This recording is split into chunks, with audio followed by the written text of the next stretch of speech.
দেশের রাজপথে উত্তেজনা, রাজনীতিতে টানটান পরিস্থিতি। আগামীকাল ১৩ই নভেম্বর রাজনৈতিকভাবে অত্যন্ত গুরুত্বপূর্ণ একদিন। একদিকে জামায়াত সহ ৮টি দলের গণদাবি কর্মসূচি, অন্যদিকে নিষিদ্ধ আওয়ামী লীগের লকডাউন ঘোষণা। সবকিছু মিলিয়েই প্রশ্ন, কি হবে আগামীকাল? রাজনৈতিক উত্তেজনার মধ্যেই একের পর এক কর্মসূচি ঘোষণা করেছে আন্দোলনরত ৮টি দল। জুলাই জাতীয় সনদ বাস্তবায়ন এবং জাতীয় নির্বাচনের আগে গণভোট সহ ৫ দফা দাবিতে আজ রাজধানীতে অনুষ্ঠিত হয়েছে এক গুরুত্বপূর্ণ বৈঠক। জনগণের এই দাবি এখন সারা দেশের মানুষের দাবিতে পরিণত হয়েছে। বৈঠক শেষে মগবাজারের আল ফালাহ মিলনায়তনে জামায়াতে ইসলামী নায়েবে আমির অধ্যাপক মুজিবুর রহমান ঘোষণা করেন নতুন কর্মসূচি। ১৩ই নভেম্বর ফ্যাসিবাদী শক্তির নাশকতা ও অপতৎপরতা প্রতিরোধে দেশব্যাপী রাজপথে অবস্থান নেবে ৮ দলের নেতাকর্মীরা।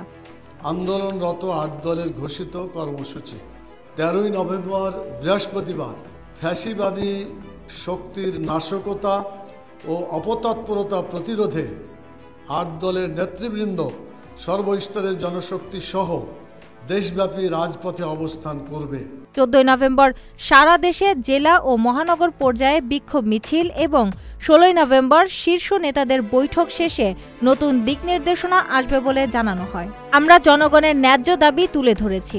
জুলাই জাতীয় সনদ বাস্তবায়ন না হলে জনগণ এবার রাজপথে নিজের অধিকার আদায় করবে ইনশাল্লাহ। অন্যদিকে কার্যক্রম নিষিদ্ধ আওয়ামী লীগও পাল্টা কর্মসূচি দিয়েছে। লকডাউন কর্মসূচি ঘিরে ইতিমধ্যে রাজধানীসহ দেশের বিভিন্ন স্থানে বাসে অগ্নিসংযোগ, ককটেল বিস্ফোরণ ও সংঘর্ষের ঘটনাও ঘটেছে।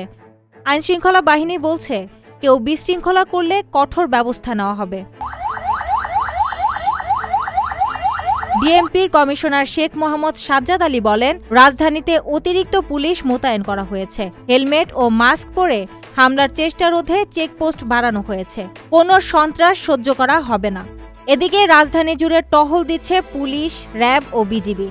সরকার জানিয়েছে, আতঙ্কের কিছু নেই, পরিস্থিতি নিয়ন্ত্রণে। এদিকে দোকান ব্যবসায়ী মালিক সমিতি জানিয়েছে, বৃহস্পতিবার ঢাকা সহ দেশের সব মার্কেট, শপিং মল ও ব্যবসা প্রতিষ্ঠান খোলা থাকবে। তবে সাধারণ মানুষ বলছেন, লকডাউন, রাজনৈতিক সংঘাত আর নিরাপত্তা ঝুঁকির মধ্যে প্রতিদিনের জীবন হয়ে পড়েছে অনিশ্চিত। এখন সবার চোখ ১৩ নভেম্বরের দিকে, যেখানে নির্ধারিত হবে রাজনীতির পরবর্তী দিক নির্দেশনা।